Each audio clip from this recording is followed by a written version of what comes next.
This is going to be part 2 of my response to Mr. Obe's post, announcement on YouTube about MGTOW being deplatformed.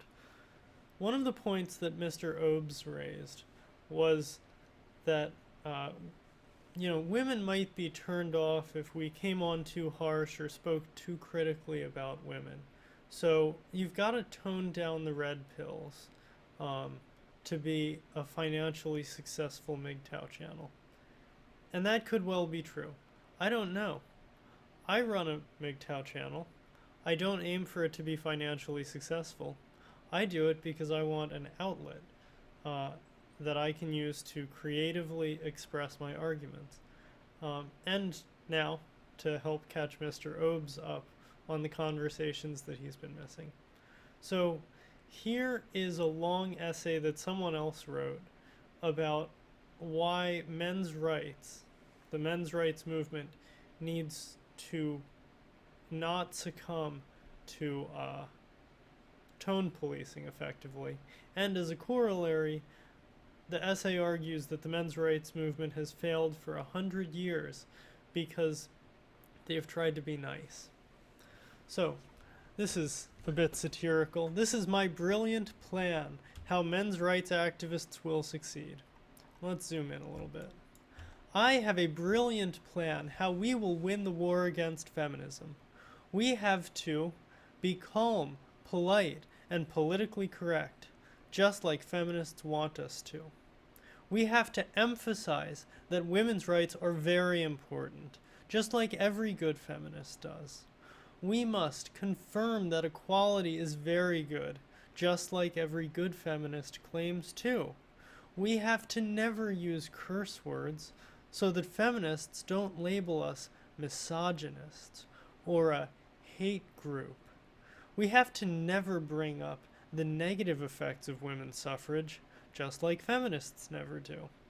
Sure, feminism is spreading worldwide, and feminists achieve goal after goal by being aggressive, insulting, lying, fact-ignoring, and hysterical.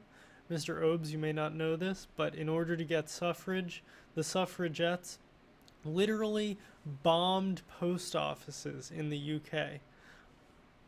Anyway, but we should follow the opposite strategy. We should be cooperative, reasonable, and balanced.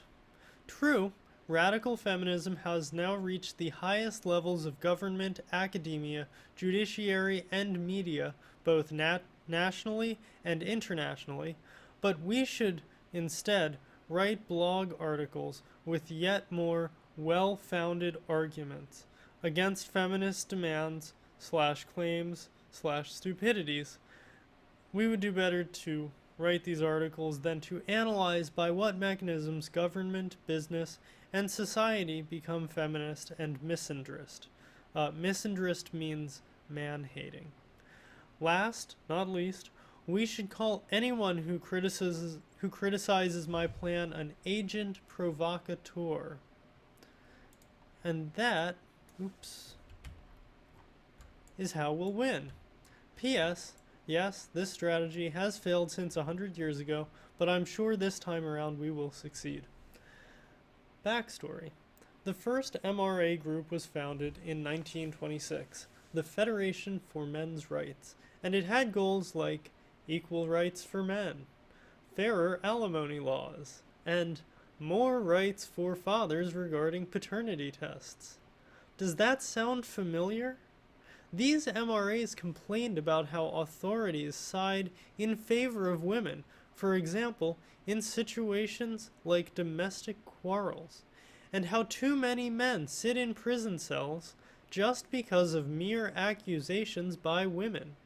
Does that sound familiar? They also pointed out how the government creates divorce incentives and thereby erodes marriage and family. Does that sound familiar? They complained that women invent sexual accusations to win their divorce court cases.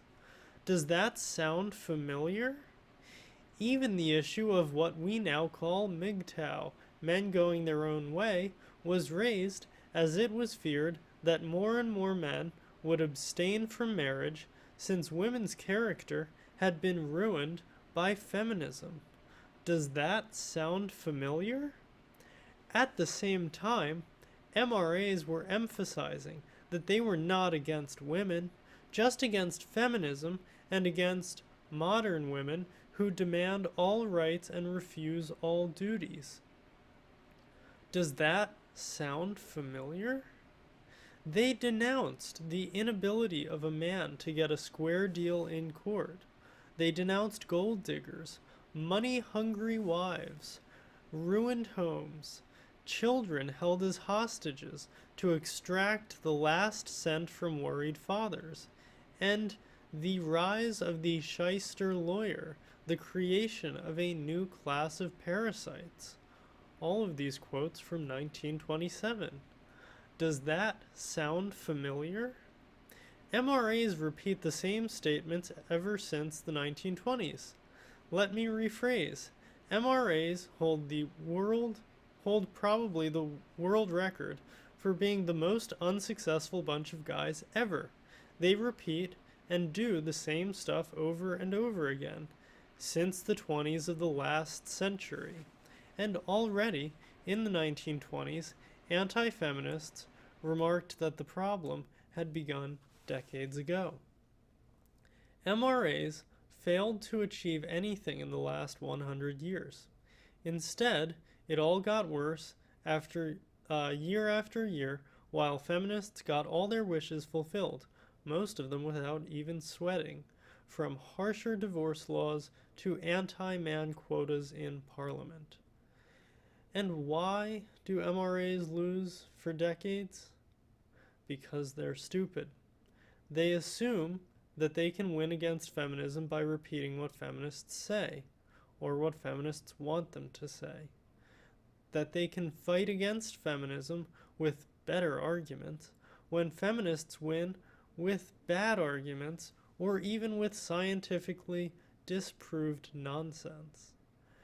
That they can fight the feminist governmental complex, divorce lawyers, anti-discrimination bureaus, women's programs, feminist studies, and so on, without a critical mass of upset men. That's probably the key, Mr. Obes, if you want to make a difference, is to build a mass of upset men. Moving on. That they can win against feminists by fighting for equal rights, when in most cases the problem is not lack of equal rights, but the reinterpretation and skewing of rights and duties by white knight judges and politicians, and many other stupidities. But most importantly, MRAs notoriously ignore the major source of feminism: women.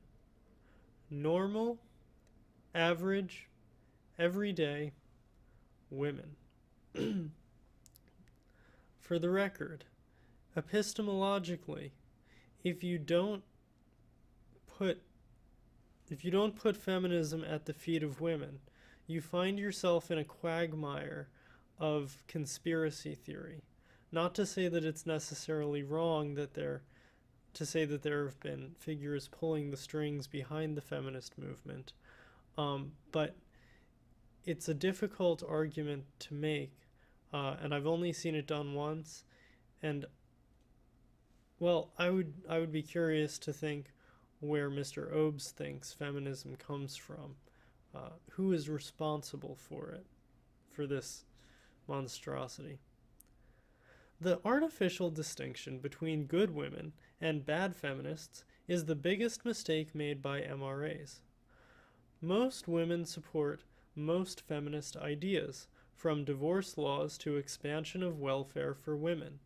But since women usually don't participate in political discussions, the feminist/privilege-loving nature of women remains undetected, which fools MRAs to this very day.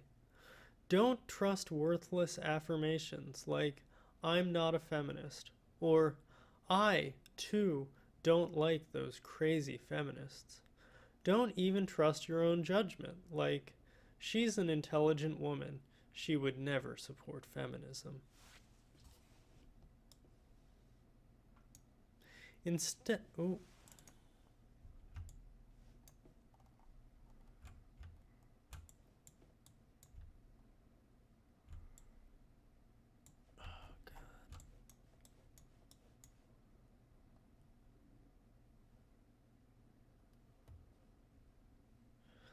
instead, check election stats and check polls that ask specific questions like, should government strengthen the rights of divorced women? Or that ask women to rank political issues by importance. Whatever women say, and however they refuse to be labeled feminist, when election day comes, you can be very sure that the majority of women will vote for the political party that leads to more feminism and more burden on men. That's why feminism infects everything so easily. And that's why it survived world wars and currency collapses without a scratch. And that is why it metastasizes every layer of society.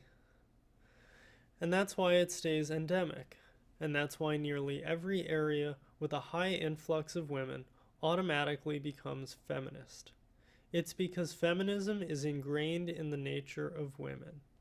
Even across party lines, women form a wine syndicate with its first rule, when in doubt, support feminism. As long as MRAs ignore the depth and the age of the problem, they will lose for another 100 years. TLDR, don't listen to Mr. Fedora Simpson. So, I hope I've given you some food for thought, Mr. Obes. Have a good day.